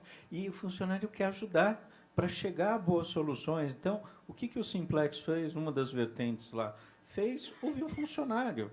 E, muitas vezes, você faz o processo de uma certa forma, podia ser feito uma pequena mudança, pronto, já melhora o atendimento, já melhora o funcionamento, melhor para o próprio funcionário, para o cidadão. É isso que eu estava propondo hoje lá na prefeitura, vamos ver se a coisa anda, mas que eu concordo inteiramente com vocês. E uma coisa que eu acho muito importante é a participação do cidadão. Eu defendo muito, quanto mais o cidadão participar, em todos os níveis, e não pensando só de forma corporativa, eu não estou falando do funcionalismo, estou falando em geral. A gente está com um momento na sociedade brasileira muito complicada, que a gente está pensando de forma muito corporativa. Acho que a gente precisa pensar na área pública, principalmente, como atender bem o cidadão, como simplificar as coisas. A gente tinha lá, quando eu comecei a minha carreira na área pública, em 1990, 28 anos atrás, uma proposta, aliás, no governo da Erundina. Eu sou vereador do PSDB, e a gente tinha uma proposta interessantíssima no governo da Erundina de descentralização e de diminuir o número de secretarias e, de forma transversal, cada vez mais poder para as pontas. Por que isso? Porque numa cidade como São Paulo, e os exemplos mundiais são muito grandes que mostram isso, as coisas precisam estar lá sendo resolvidas. É o que a Márcia falou, o orçamento tem que estar lá. Né? O conselho de participação tem que ser forte. Né? Eu acredito nisso. Eu sou vereador, mas acho que o vereador tem que perder poder. Vereador tem que perder poder. Vereador não pode ser despachante de luxo, que é o que é hoje, gente. Está errado, está errado. Vereador precisa ser para pensar os grandes planos municipais. E as coisas têm que acontecer lá na ponta, né, com os conselhos de participação, com os funcionários de forma integrada e trabalhando de forma junta, né, saúde, esportes, habitação, educação, junto, pensando política junto para o cidadão lá na ponta. Eu vou parar por aqui, porque senão eu vou falar muito mais coisas, mas eu continuo acreditando nisso. Barcelona fez uma coisa parecida com isso lá atrás, e eu acho que a gente devia fazer algo muito parecido. Os vereadores não vão mostrar nadinha do que eu estou falando aqui, tá certo? Mas eu defendo enfaticamente essa posição. Temos mais 3, tudo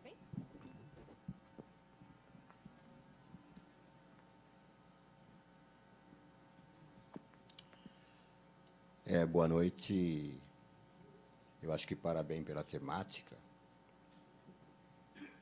E quando eu digo eu acho, porque eu faço uma confabulação comigo mesmo, no sentido do que eu obtenho enquanto entendimento, torna-se bastante diquitômico o sentido de quando eu quero inovar a partir da administração, essa inovação tem que ser abrangente a toda a sociedade.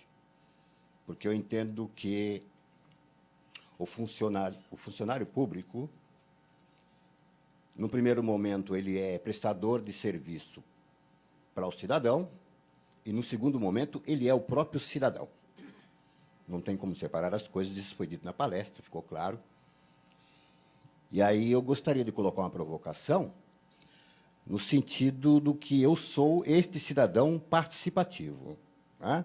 Esse cidadão que quer participar e quer que a sua participação, na medida da experiência adquirida, se torne, vamos dizer assim, um diferencial, ao menos para as comunidades que eu costumo já hoje estar colocando como verdadeiras capitanias hereditárias, no sentido que a gente até conseguiu conquistar essa coisa da descentralização, mas o desenvolvimento não chegou, e a palestra mostra muito isso, né? É por isso que estamos aqui palestrando. E eu aí escrevi alguma coisa aqui, e só para registrar, tenho que ler, que eu digo que reconhecer na sociedade o ponto de inflexão relevante de sua função para a sociedade fiscalizatória e para a administração eficiente e eficaz. E, dentro disso, enquanto política pública, né, para o bem e para o mal, será que significa romper com o conceito das tais capitanias hereditárias? Seria implementar-se o quesito da responsabilidade social no espectro total? Gostaria de ver aí alguma colocação de debatedores focado na pessoa do nosso legislador, Daniel. Obrigado. Responde agora ou faz as duas? Pode fazer?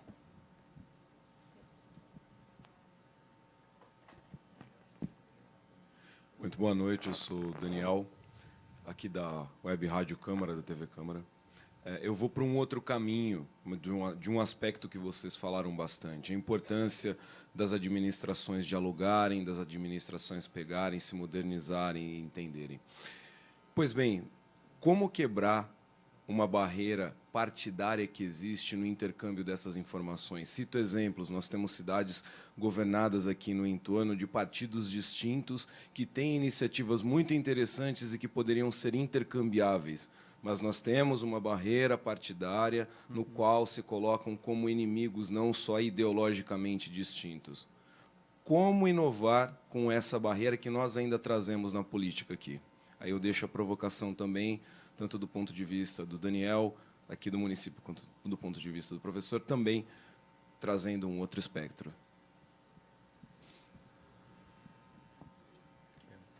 Sim. Vou responder às duas questões. Em relação com o primeiro interveniente, você tem destacado a importância da sociedade. A sociedade é aquela para que trabalhamos, ou devem trabalhar os funcionários públicos, os servidores públicos. Então, são também cidadãos, e, portanto, é por isso que podem pensar como cidadãos, falando com eles ou simplesmente pensando, porque eles também têm as suas necessidades. E me parece muito acertado o que tem dito em relação com essa relação entre os servidores públicos e a sociedade, não? E onde as municipalidades podem, ao estar muito mais cedo, muito mais cercanos dos cidadãos, podem trabalhar melhor e podem inovar, não? E a segunda questão que você põe é uma realidade. A colaboração para os partidos políticos é uma palavra que eles falam, mas quase nunca fazem. Qual é a solução? Eu acho que a solução está cá, as pessoas que estão a atender esta palestra. Quer dizer, os servidores públicos, para vocês, é a mesma coisa que a trabalhar um funcionário municipal com um partido político com outro, me dá a mesma coisa. Eu acho, e a pessoa que estava a falar antes lo disse, temos associações de funcionários, temos possibilidades de saber que é o que fazem em um lugar e fazem em outro. E nós temos possibilidade de apertar também os nossos lugares de trabalho, sendo um bocadinho inteligente. Não faz falta dizer que é outro partido político que pôs em vigor, mas que está a fazer em outros lugares. E se podem fazer coisas, porque se não tem uma repercussão imediata do ponto de vista eleitoral, os responsáveis políticos não fazem. Às vezes sim, não? Porque também há responsáveis políticos que se preocupam do funcionamento. Mas nós, como dirigentes ou como pessoas que trabalhamos no âmbito público, debemos fazer esse exercício, debemos ir a congressos, debemos ler artigos, debemos falar com outros companheiros. E quando, de alguma maneira, descobrimos uma boa forma de trabalhar, pues proponhamos isso e falemos disso e façamos o que podamos nesse sentido, mesmo sem contar com os políticos. Né? Obrigado. Primeira questão, acho fundamental, e a participação da sociedade. Eu só acho que a descentralização ainda não aconteceu nessa cidade. A gente é extremamente centralizador, concentrado, e uma preocupação minha muito grande, principalmente com quem mais precisa dos serviços públicos, que são as pessoas que moram nas periferias, tá certo? E muitas vezes que precisam vir até o centro para resolver seus problemas. E aí eu acho que o papel do funcionário público é fundamental. A gente tem que empoderar, capacitá-lo, fazer com que ele, de fato, ajude a resolver os problemas. A gente abriu o primeiro Descomplique em São Miguel Paulista justamente isso, porque a Zona Leste é uma das regiões mais carentes da cidade de São Paulo.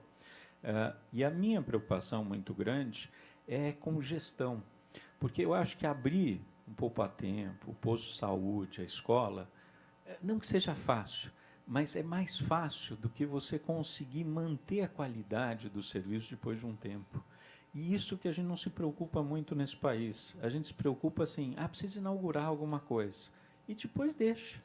O que acontece? 2, 3 anos, você precisa trocar o computador, você precisa capacitar as pessoas de novo, você precisa trocar o mobiliário, precisa pintar. Essas coisas a gente não pensa no país. A gente pensa em coisas a curtíssimo prazo e pensa pouco em médio e longo prazo. E tem que ter políticas públicas nesse sentido. O poupa-tempo acaba dando certo porque tem gente preocupado com fazer gestão o tempo todo e ver o que precisa ser melhorado continuamente. Isso que faz com que, não que seja uma maravilha, mas é melhor do que muito serviço público. O que eu gostaria? Que um dia a gente tivesse um padrão, no mínimo, igual ao poupa-tempo na área da saúde, na área da educação.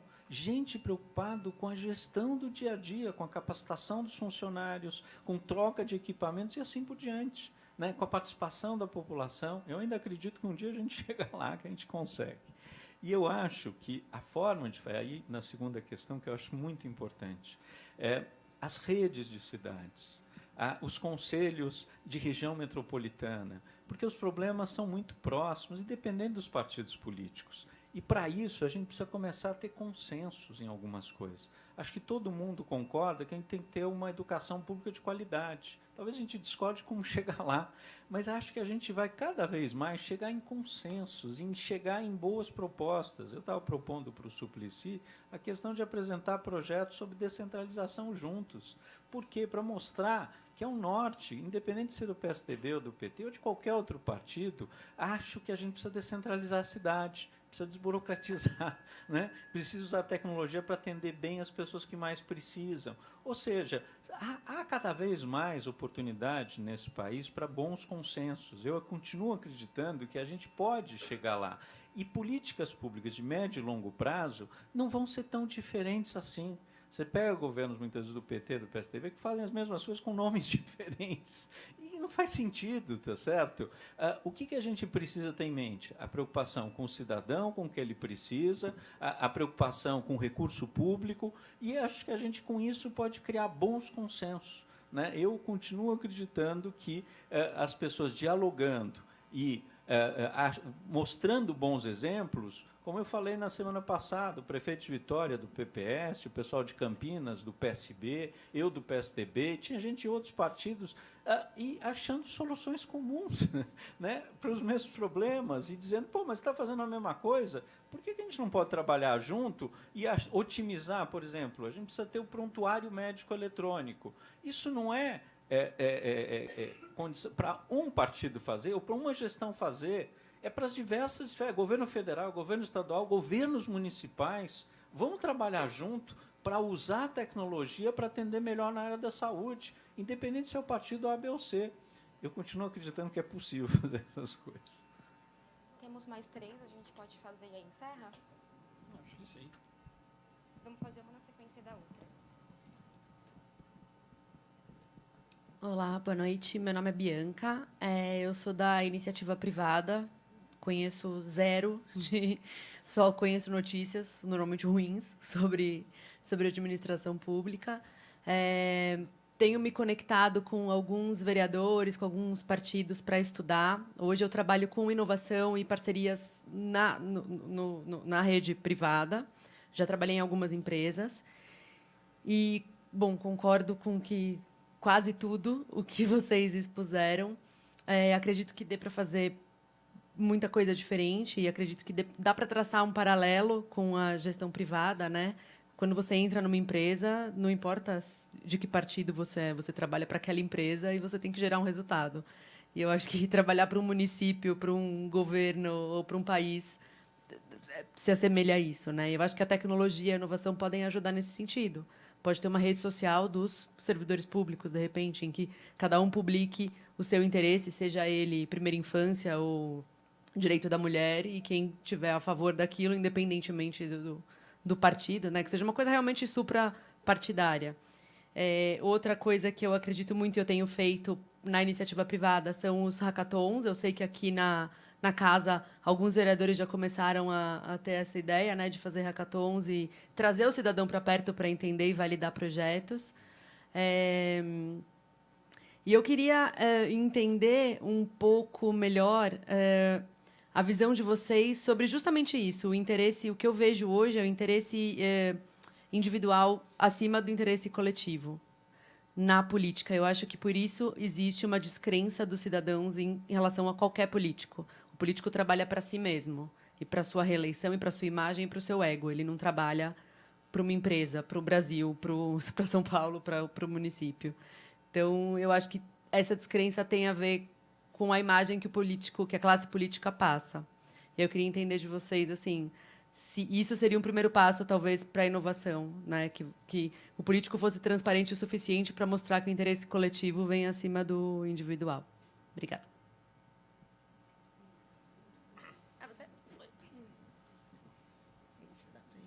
Boa noite, meu nome é Gláucia, eu sou professora da rede municipal. E só um exemplo que, quando foi falado sobre a fragmentação, né, de que é tudo muito setorial, uma criança que precisava de um laudo levou 2 anos e ainda não foi o laudo definitivo. Foi só um primeiro parecer para conseguir recursos com mais alguns outros parceiros, né, da rede de proteção. Então, como isso é sério, né? 2 anos para uma criança ter nenhum laudo definitivo, porque a educação não consegue se comunicar com a saúde, então tudo demora e o prejudicado, né, sendo criança, mas é um cidadão, né? Era só esse o meu comentário.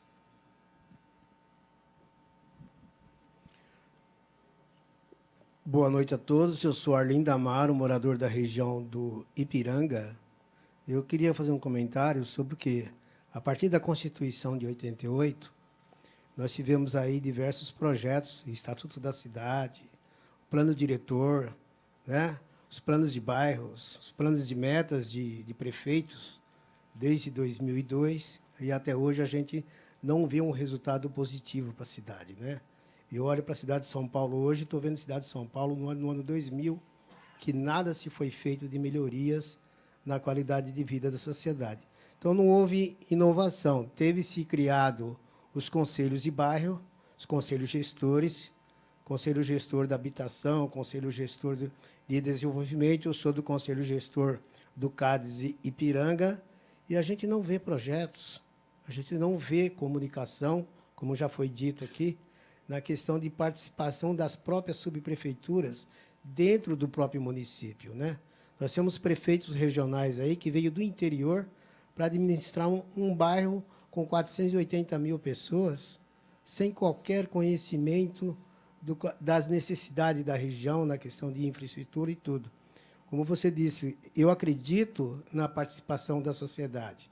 A sociedade ela quer ser participativa, mas o governo, parece-me que ela tem uma certa barreira para isso. Porque como resolver? E muitas vezes o cidadão, ontem teve uma audiência pública lá no Ipiranga sobre a questão da saúde pública.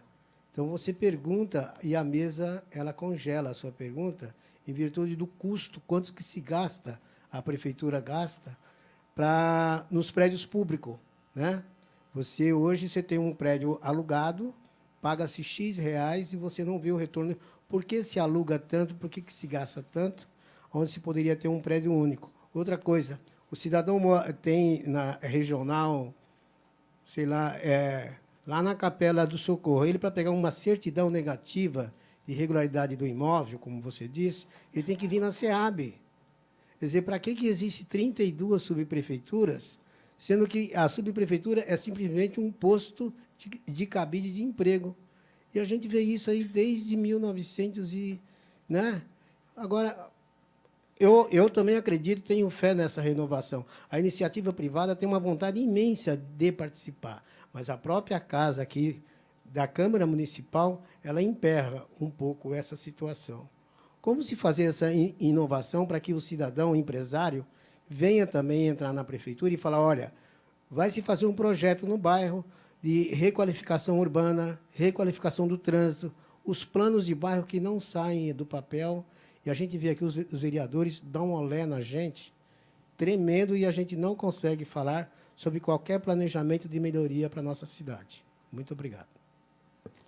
Eu vou passar a palavra para os nossos dois palestrantes, mas era esse o ponto. Eu queria passar para que o pessoal, o Daniel e o Francisco, respondessem, de tal modo que a gente conseguisse, se possível, terminar o evento às 9h, tal como previsto. Então, como já são 8:13, então, se sobrar um tempo no final, a gente abre para mais alguma pergunta, certo?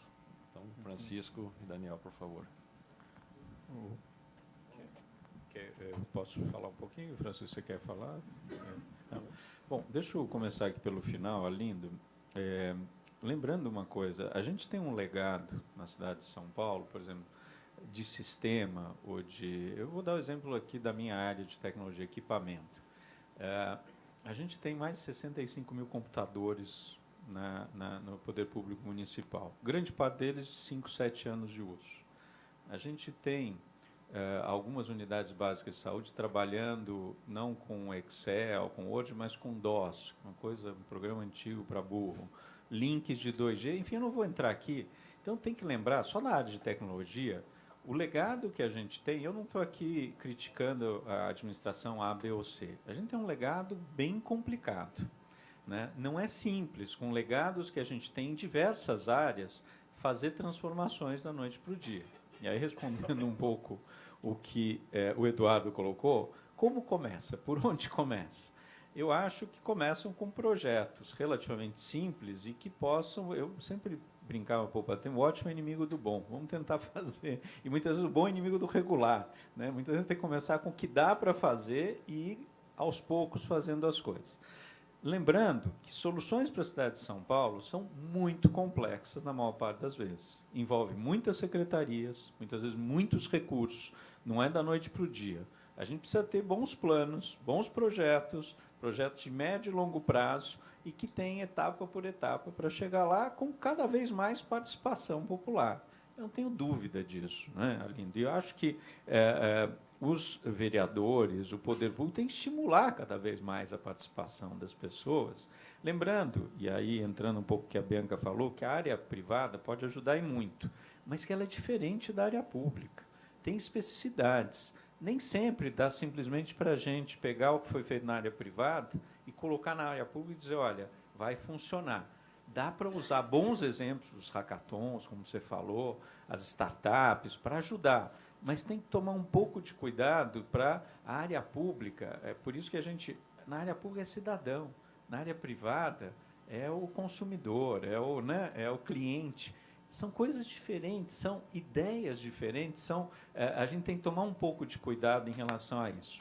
E aí eu queria colocar uma coisa que acho que a Bianca falou, e talvez outros tenham pensado, a questão da classe política, né? Eu nunca fui político, é a primeira vez que eu estou vereador, mas eu acho que tem uma questão importante, que a classe política tem muita culpa na situação, mas acho que todos nós temos também. Por quê? Porque a classe política é reflexo da nossa sociedade. a gente vota nessas pessoas, mal ou bem votamos. Né? Se a gente não pensa em quem a gente está votando, a culpa é nossa também. E lembrar que a gente faz... Quem aqui não sonega nota fiscal? Quem aqui não para em cima da faixa de trânsito? Quem aqui não joga lixo no chão? Ou seja, por que eu estou colocando isso? Né? Eu sempre cito... eu lembro que eu estava descendo para a praia com meu filho na estrada lá de Mogi Bertioga, e a gente parou num congestionamento, tinha tido um acidente lá na frente.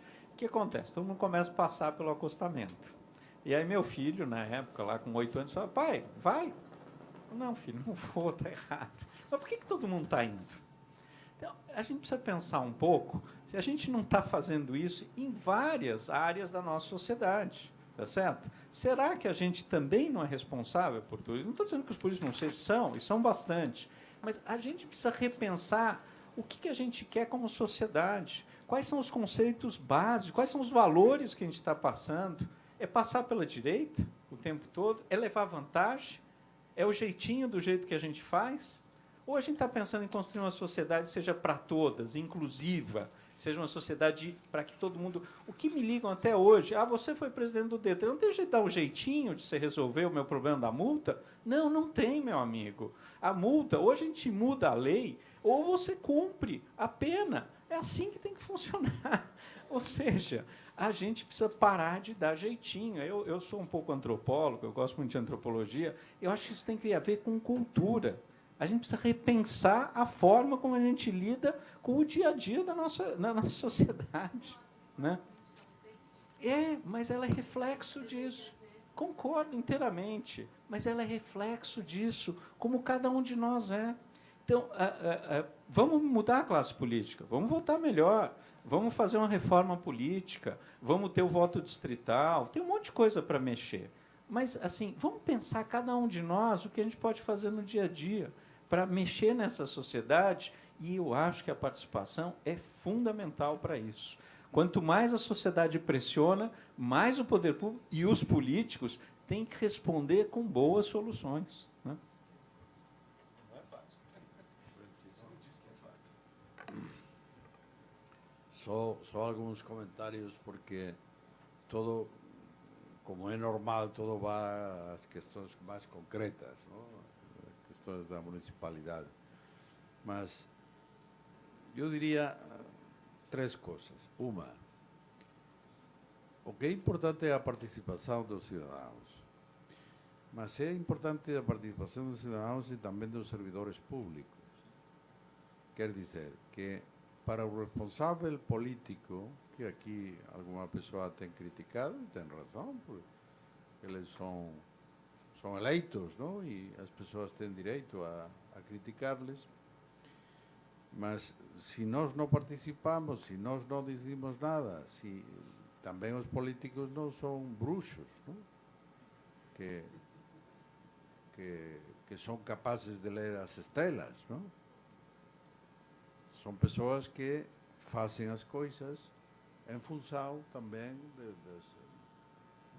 do que os cidadãos estão a dizer. Não se pode generalizar. Quer dizer, nem todos os políticos são maus, nem todos os políticos preocupam-se das questões individuais, nem todos os funcionários ou servidores públicos são bons, nem todos os cidadãos são bons. Há bons, há maus, há de tudo. Então, o que é importante é que fizemos sistemas de participação, sistemas onde possamos dizer a verdade ou dizer a nossa opinião. Se não temos nenhum tipo de sistema, é difícil que nos façam caso. Não? E também não é um grande caminho dizer ou perguntar-se cada dia quem tem a culpa. Não. É melhor fazer cada um de nós o nosso trabalho, a nossa proposta, a nossa atuação. E, finalmente, direi também que a questão das empresas privadas é muito diferente das empresas públicas. Se vocês me lo permitem, eu diria que a questão das empresas privadas é bastante mais fácil que que é a questão das empresas políticas, não? Ou das empresas públicas, não? Porque o número de actuações e de pressões de uma pessoa que tem um restaurante não é a mesma de um vereador que tem que administrar os recursos públicos. Bom, nós temos 5 minutos ainda, então se tiver o tempo para uma pergunta muito rápida, e aí eu acho que pela ordem, se eu não me equivoco, era lá no fundo, mais uma pergunta realmente muito rápida, porque como disse o Daniel, a gente tem que respeitar normas, e a regra é terminar às 21. Então a gente vai respeitar esta regra. Boa noite, meu nome é Paloma, sou servidora pública. É mais um comentário e talvez até uma sugestão, né? Que muito se fala da participação cidadã, né? Mas nós não vemos incentivo na hora de incentivo aos cidadãos a participarem. Um grande exemplo disso, esse ano é ano de conferência, pré-conferência municipal do Conselho Municipal dos Direitos da Criança e Adolescente, e a Secretaria da Assistência não comunica com a Secretaria da Educação. Ano passado, não se comunicaram para colocar isso no calendário. Então, a assistência social, que é a área que mais incentiva a participação cidadã, na hora de fazer uma comunicação com as outras secretarias, tem essa barreira, né? Então, de repente, vamos pensar, né? Agora eu falando direto com o vereador, levar isso na Câmara e tal, para colocar isso em debate, para sentar todas as secretarias e pensar em todo o calendário no próximo ano de todos os eventos que envolvam a participação cidadã. Acho que isso já aumentaria um pouco o público, né? Obrigada. Acho que você tem toda a razão. Eu não estou como vereador, estou como secretário, mas encaminhe também para nós lá na secretaria, eu ajudo a chegar na secretaria. E eu concordo, são coisas que acontecem todo ano. Muitas vezes a gente fica para a última hora e aí faz alguma coisa. Tem coisas que, se a gente se planeja antes, se a gente agenda antes, é muito melhor para todo mundo, tá certo? Concordo inteiramente com você. Eu queria dizer que há experiências internacionais em relação com incentivos à participação. Mas vocês têm um incentivo à participação muito fácil, que são as redes sociais. Agora, com as redes sociais, vocês podem bombardear diretamente as unidades administrativas dizendo coisas, não? Propondo questões, ou protestando muito facilmente, não? Desde aqui, não? Mesmo dando esta conferência, dizendo que estes dois ponentes, bom, há um ponente que se compreende todo e há outro que não se compreende nada, não? Então, não? Vamos poder... Mas é verdade o que você disse, é verdade, não? Às vezes falamos muito da participação, falamos de todas estas grandes palavras, mas não põemos meios, não? E se aqui também se pode inovar. Há muitos anos inventou-se eu acho que todavía existem muitas unidades administrativas, buzão de sugerências, não? Agora o buzão de sugerências está no celular, não? E se as unidades administrativas são coerentes, também tem que ter pessoas que têm que ler as redes sociais e tem que ver que é o que acontece e que é o que pensam as pessoas. E também podem fazer encuestas. E agora as encuestas são muito facilmente, não são tão caras. Gosta deste programa? Como se podia melhorar? E há muitas pessoas que respondem. E com isso se pode conseguir algo. Mas, em todo caso, encantado de ter estado com vocês no dia de hoje. Muito obrigado.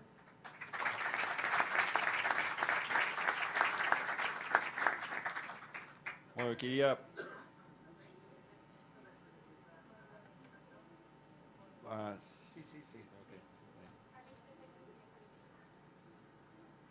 Eu queria apenas, muito rapidamente, dizer que eu acho que os dois, o Daniel e o Francisco, deram brilhantes exposições, não apenas do ponto de vista conceitual, teórico e, sobretudo, com muitos exemplos e instigando também a gente a refletir sobre o tema.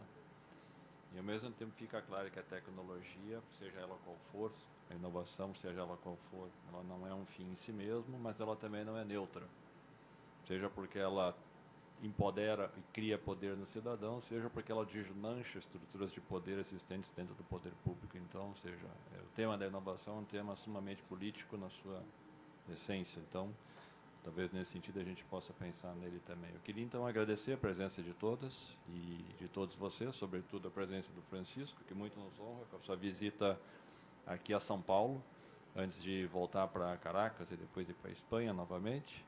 Então, muito obrigado. Tenho que percorrer para chegar a Caracas, tenho que chegar a Panamá e depois de Panamá a Caracas.